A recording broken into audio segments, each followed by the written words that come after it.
সেই যে ফলহারিণী পুজোর গল্পটা এখনো সম্পূর্ণ করে উঠতে পারলাম না। হ্যাঁ বন্ধুরা, বাড়িতে পুজোর পরে চলে গেলাম মায়ের মন্দিরে। আমাদের এখানে মায়ের যে মন্দির আছে সেখানেই গেলাম, কারণ সেখানে প্রত্যেক অমাবস্যাতে পুজো হয়। তো চলে যাচ্ছি মন্দিরে। মন্দিরে আজকে ফলহারিণী কালী পুজো আছে। এখন একটু গাড়িতে বসে আছি, এই একটু মিষ্টি আম এগুলো সব নেওয়া হবে। যেহেতু ফলহারিণী কালী পুজো, ফল দিয়ে মাকে পুজো দিতে হয়, তো সেটা আর কি নিতেই যাওয়া হয়েছে। আর 7টার থেকে পুজো স্টার্ট হয়ে গেছে, এখনও পৌঁছতে পারিনি।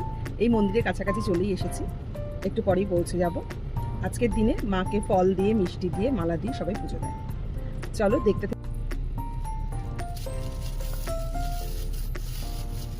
এই যে চলে এসেছে আম।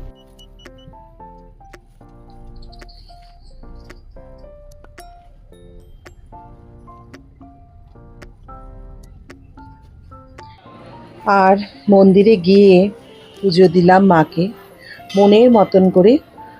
যেহেতু ফলহারিণী পুজো, তাই ফল ছাড়া তো পুজো সম্ভবই নয়। তাই ফল আর মিষ্টি দিয়ে মাকে পুজো দেওয়ার পরে একটু বসেছিলাম, পুজো দেখছিলাম, তারপরই চলে আসলো ডাক।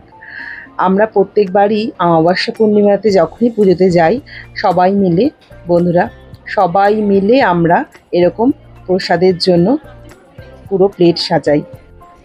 বসে বসে আর কি পুজো কতটা উপভোগ করা যায়। আমার তো মনে হয় যে কোনো পুজোতেই অংশগ্রহণ যদি করা যায়, কাজে পার্টিসিপেট করা যায়, তাহলে সেক্ষেত্রে মনটাও ভালো লাগে আর পুজোটাও বেশ ভালোভাবে মিটেও যায়।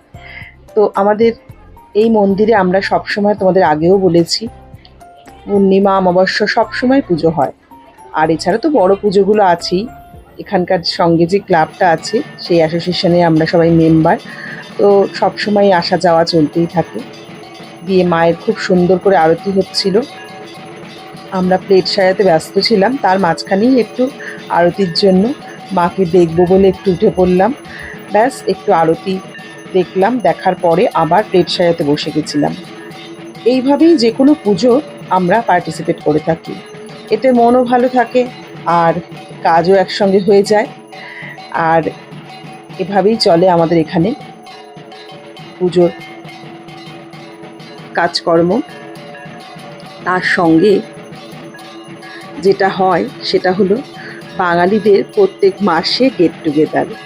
মানে এই পুজো পারপাসই বলতে পারো, সবাই আমরা এক জায়গায় একত্রিত হই আর সবাই বসে ওই একসঙ্গে আড্ডা, গল্প। এরপর কিন্তু ভোগও ছিল, যদিও